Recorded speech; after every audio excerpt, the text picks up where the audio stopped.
Late night host Jimmy Kimmel is back on the air after taking the summer off. He's missed a lot. Kimmel says if you're not vaccinated, you shouldn't get a hospital ICU bed. But I'm not sure if Jimmy was being sincere because he wasn't crying. Anyway, it's just funny hearing someone say, "I see you," who nobody actually sees.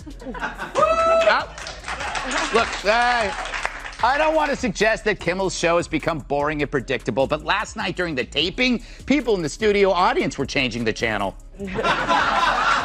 The atmosphere is obviously tense, as though something has changed and the balance of power is shifting. Once full of genuine laughter, late-night TV today seems oddly silent, almost unsettling. And an unexpected person appears on this new stage, prepared to upend the current quo with a sharp smile and a microphone rather than force or show. The worst part about this whole thing is that his presidency is ripe for mockery and ridicule and even gentle humor if you like him. I mean, just Hunter Biden alone, in the recent stuff, I mean, you could go on forever. But Kimmel has abdicated his role of a comedian. He's now just a political hack.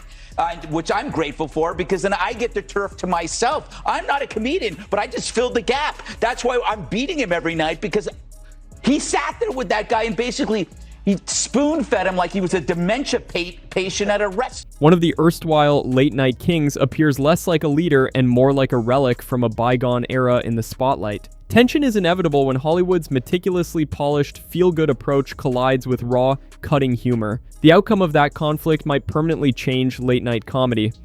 Greg Gutfeld is in the forefront, spearheading the movement with a targeted comedic critique of Jimmy Kimmel, dissecting not only the jokes, but also what they stand for. Kimmel actually said in that thing that, you know, the people who voted for Trump, they just don't know what they've done.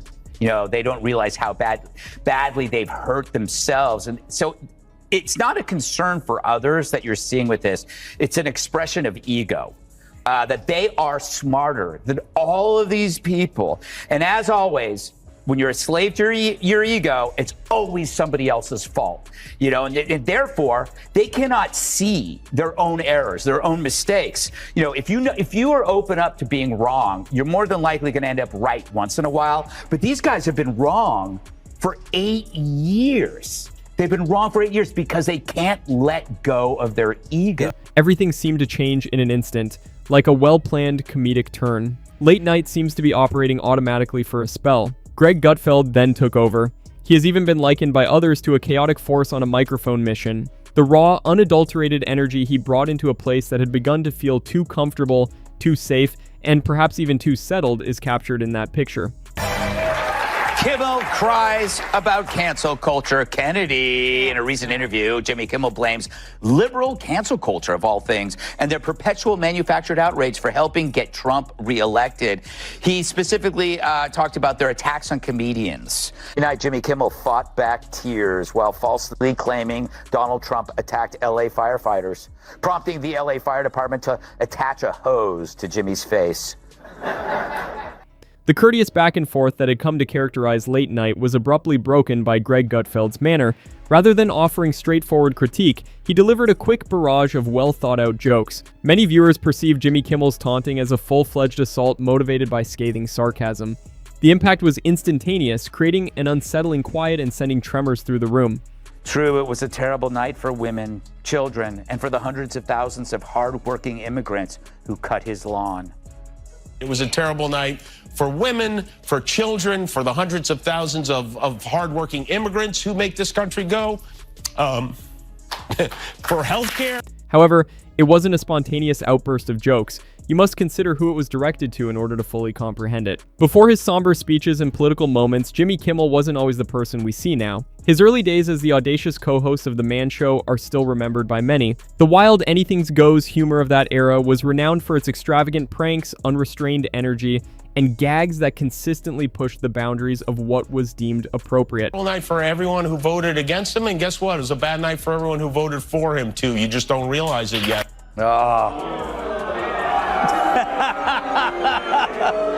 You know what? If I ever cry on TV, it'll be because Maroon 5 put out a new song. But that's it. You big Now, unlike what we see today, the entertainment of that era was uncensored, honest, and frequently purposefully contentious. It seems impossible to overlook the contrast now. The modern Jimmy Kimmel frequently gives polished, somber monologues in which he speaks calmly about social or political topics. Greg Gutfeld saw neither growth nor natural change when he examined this transformation. Rather, he noticed something strange. He saw it as a total reversal that attracted a lot of attention rather than just a straightforward shift. He believed that it indicated something far more profound than image or branding. Phrase was at the end when Kimmel said, "You just don't realize it." Because you see, he's smarter than you, and he needs you to know that. And his ego can't bear that there's someone out there more famous and more influential than him. I got news for you, Kimmel. The last time you mattered, Bruce Jenner still had a piece. Greg Gutfeld bases his criticism of Jimmy Kimmel on a straightforward but important idea. He contends that Kimmel is no longer just a comedian.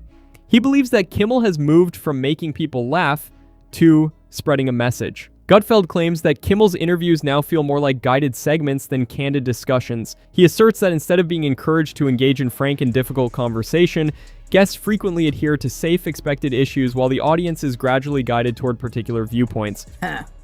Dana, I'll start with you. It was a terrible night for women. Trump won more women. He won the popular vote. What are these people moaning about? I don't know. I mean, today Brian Stelter tweeted that there was a talent agent who told him that a lot of members of the media are questioning whether they have it in them to cover another Trump cycle. And then they wonder why the working class is like, guys, you are so out of touch with what real work is. And also, they didn't really cover the Biden administration. They didn't cover the border. According to Greg Gutfeld, there was a discernible void in late night as a result of this shift away from genuine pushback and humorous balance. He almost accidentally became a ratings star by doing what others shied away from, concentrating on humor rather than preaching. Gutfeld focused on broad, approachable punchlines, whereas many tended toward political messaging. He also discusses Jimmy Kimmel's change from a psychological perspective. According to him, it boils down to ego, implying that Kimmel finds it difficult to examine himself or acknowledge when he might be mistaken, which prevents him from engaging in more in-depth introspection. I have a few names to add. CNN, MSNBC, CBS, the town crier. All outlets ignoring Biden's revolving door of gaps. His constant forgetfulness, weird rambling speeches being let off stage. All the while you told us there's nothing to see here. Meanwhile, any parent can see this face means you gotta change a diaper. Greg Gutfeld draws attention to what he perceives as Jimmy Kimmel's condescending tone, particularly with regard to anyone who disagree with him. According to him, it frequently conveys the idea that people just don't get it or have misinterpreted the circumstances. Gutfeld gives this pattern a lot of attention. He contends that Kimmel's public persona represents an exaggerated self-image that is difficult to abandon, almost as if he is trapped inside it. According to this viewpoint, Kimmel seldom seems to take responsibility, and the absence of genuine introspection, this leads to a recurring cycle in which inconsistencies gradually become more apparent. So these fellas are experiencing deep mental pain. And it's not just them. Journalists are now offering tips to deal with their disappointment, frustration, even fear. And I get it. That's normal after any loss. I'm still mad about losing world's sexiest man to Johnny Depp. But why would people feel fear? Maybe because their only news sources are constantly telling them Trump's going to turn America into Germany. But you know who felt actual fear during the Biden administration? People who had to ride the subway.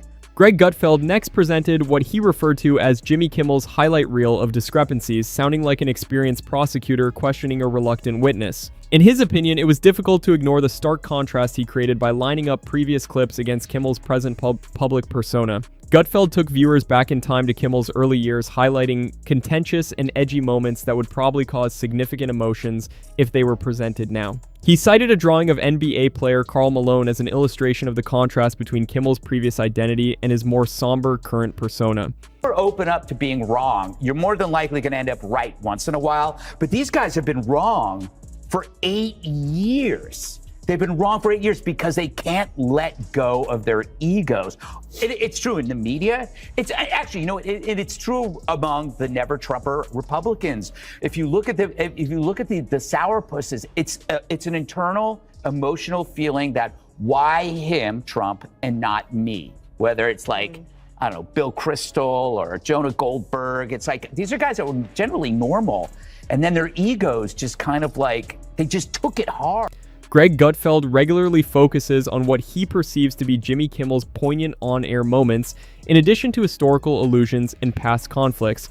According to him, the incidents seem less impromptu and more like well-planned performances intended to elicit a strong response rather than show true feeling. Additionally, he has made harsh, exaggerated jokes about Kimmel's approach, claiming that it occasionally comes across as unduly dramatic. Gutfeld then suggests that Kimmel's show feels more like organized discussion than amusement, comparing it to something more akin to a talk or commentary format than pure comedy.